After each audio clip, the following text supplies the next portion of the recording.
16세기에 성산월이란 유명한 기생이 있었습니다. 본래 경상도 상주 기생이었습니다. 관기였는지 아니면 일반 유흥업소 기생이었는지 확실하지는 않습니다. 어우야담에 따르면 그는 날씬하고 뽀얗고 수려해서 당시 최고의 기생이었다 합니다. 전국적으로 알려진 덕분에 나중에는 한양에서 자리 잡았습니다. 한양으로 옮긴 그는 고급 귀족들의 사랑을 독차지했습니다. 웬만한 남자는 얼씬도 할 수 없는 존재가 된 것이지요. 안녕하세요. 역사산책 자팍다식 채널입니다. 오늘은 기생과 노비, 한양 최고의 기생을 차지한 공노비라는 제목의 영상 보내드리겠습니다. 구독과 좋아요 부탁드립니다. 감사합니다. 성산월이 얼마나 예뻤는지 보여주는 일화가 있습니다. 하루는 성산월이 한강에서 고위 인사들과 뱃놀이를 했습니다. 놀이가 끝나고 술판이 벌어졌는데 그 자리가 지겨웠던 성산월은 남자들이 술에 취한 틈을 타 몰래 빠져나왔습니다. 갑자기 비가 쏟아졌고 옷이 반쯤 젖은 상태에서 숭례문에 도착했지만 문은 이미 굳게 잠겨 있었습니다. 숭례문은 새벽 4시에 열고 밤 10시에 닫았습니다. 성산월은 밤 10시 이후에 성문에 도착한 것이지요. 성문이 닫히고 비가 쏟아지니 마음이 급했던 그는 어느 집 처마 및 불 켜진 창문에 접근했습니다. 손가락으로 창문에 구멍을 내어보니 글을 읽고 있는 젊은 선비가 보였습니다. 성산월은 작게 헛기침을 하며 문을 두드렸습니다. 어우야담에 따르면 이 선비는 김예종이라는 청년이었습니다. 속과 합격자 명부인 사마방목을 보면 김예종은 1552년 진사시험과 1564년 대과에 합격했습니다. 또 선조 21년 7월 12일자 선조실록에는 사관원이 충주목사 김여종은 그릇이 적합하지 않으니 해임하십시오라고 건의하는 장면이 나옵니다.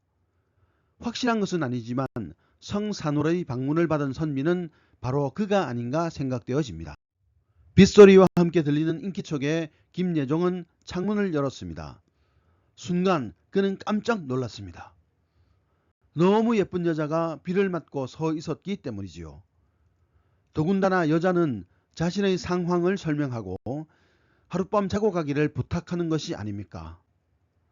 김예종은 눈앞에 닥친 상황을 실감할 수 없었습니다. 그가 상상조차 할 수 없었던 상황이었지요. 나한테 어떻게 이런 일이 생길 수 있나 라고 생각한 그는 이는 필시 여인이 아니라 도깨비일 것이다 라고 짐작했습니다. 그는 어떤 괴물 도깨비가 감히 사람을 현혹하느냐라고 호통을 쳤습니다. 성산월은 자존심을 내려놓고 자신이 기생 성산월임을 밝혔습니다. 아직 나이가 어려 모르나 본데 내가 그 유명한 기생 성산월이니 제발 하룻밤만 재워달라고 간곡히 부탁했습니다. 그러나 김예종은 성산월의 부탁을 거부한 채 밤새도록 벌벌 떨며 귀신 쫓는 주문을 외웠습니다. 성산월은 비가 쏟아지니 어디 가지도 못하고 성문이 열릴 때까지 그 집 처마 밑에 서 있었습니다. 날이 밝자 성산월은 창문을 열고 몇 마디 쏘아붙이고 그 집을 떠났습니다. 너같이 한미한 소생이 어찌 나를 알겠느냐. 너는 지질이 복도 없는 남자다. 잘 봐라. 어딜 봐서 내가 도깨비냐. 라고 쏘아붙인 것입니다. 날 밝은 뒤에야 실상을 깨달은 김예종은 그제야 얼굴을 붉히며 후회했노라고 어우야담은 전하고 있습니다. 이 이야기는 김예종의 성격적 특성을 보여주기도 하지만 그만큼 성산월이 무척 미인이었음을 반영하기도 합니다. 상주기생 성산월이 한양으로 진출하고 또 고위층과 교류를 할 수 있었던 것은 한 선비가 귀신으로 착각할 정도로 대단한 미모를 소유했기 때문이지요.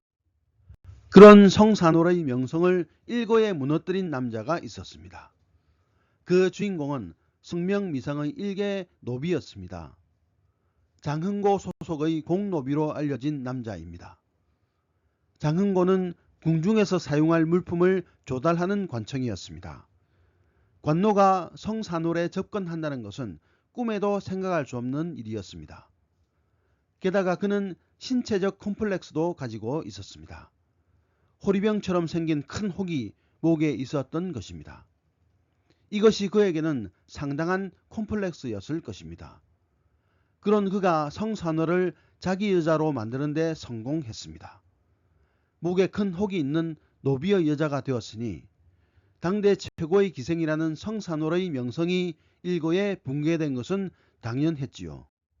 당대 최고의 기생을 자신의 여자로 만든 그 노비는 돈이 매우 많았습니다.